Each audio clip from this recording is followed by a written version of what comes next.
Failure rarely feels like a single event. It lingers. You notice it when you hesitate before trying again, when you lower expectations to avoid disappointment, when you stop talking about goals you once cared about. It subtly reshapes decisions.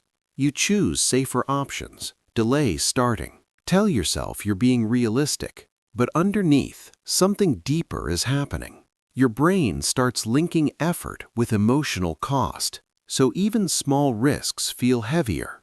This doesn't stay limited to work or ambitions. It shows up in conversations. You hold back opinions. In relationships, you avoid vulnerability. In self-talk, you become more cautious with hope. Over time, the narrative shifts from "I failed at something" to "I might be someone who fails." And once identity enters the equation, motivation becomes fragile, because now every attempt feels like a test of self-worth. So the real pain of failure isn't the outcome, it's the meaning the mind builds around it.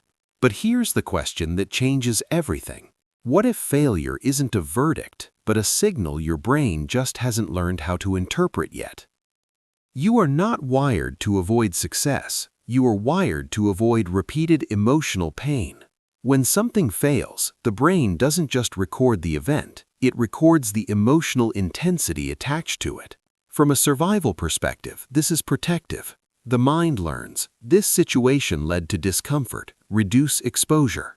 So hesitation isn't weakness, it's learning. But here's the important distinction. The brain is designed to detect threats, not to evaluate long-term potential. That means it treats temporary setbacks as if they're reliable predictions about the future. So what feels like losing confidence is often just your nervous system trying to prevent repeated hurt.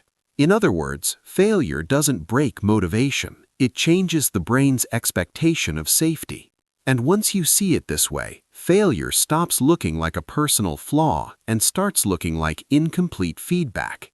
Which leads to a deeper curiosity. If failure is feedback, why does it sometimes reduce motivation instead of improving it? Motivation depends less on outcomes and more on predictions. Your brain constantly asks, is effort likely to pay off? This prediction system works like a thermostat. If the brain expects progress, it increases energy and focus. If it expects disappointment, it lowers drive to conserve emotional resources.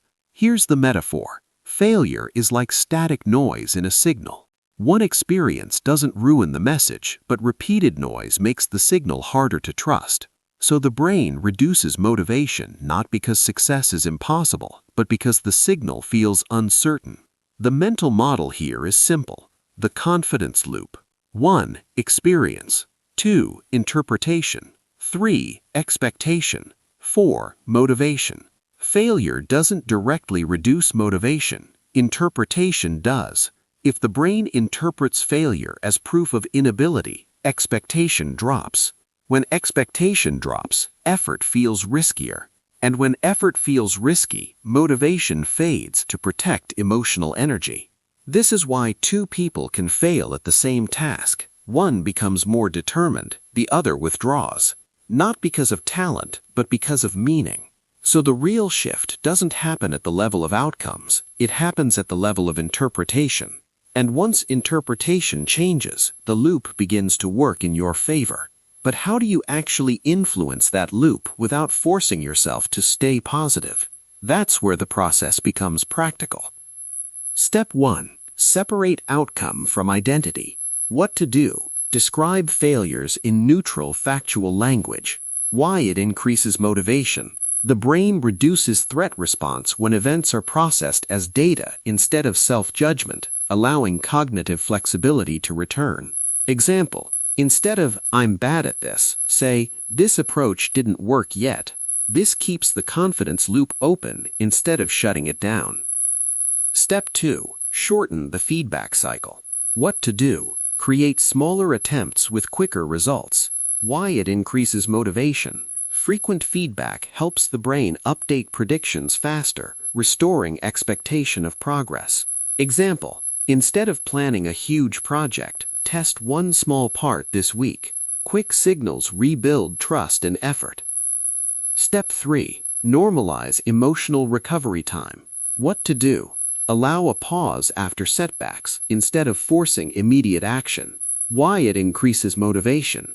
Emotional processing reduces stress activation, preventing the brain from associating effort with overload.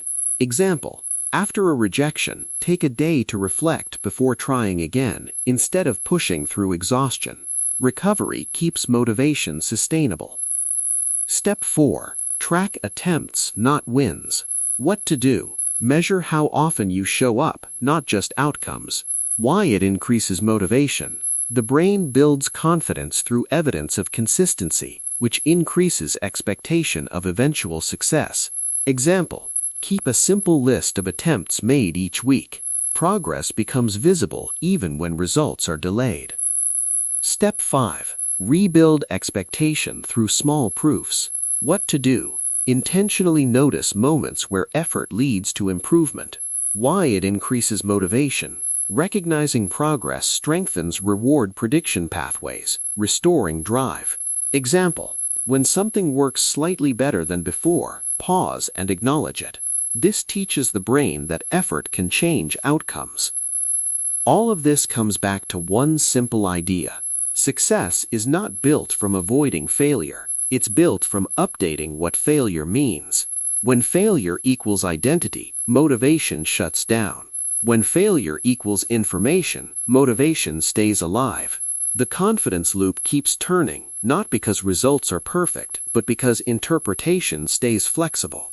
So turning failure into success isn't a dramatic transformation. It's a quiet shift from judgment to learning.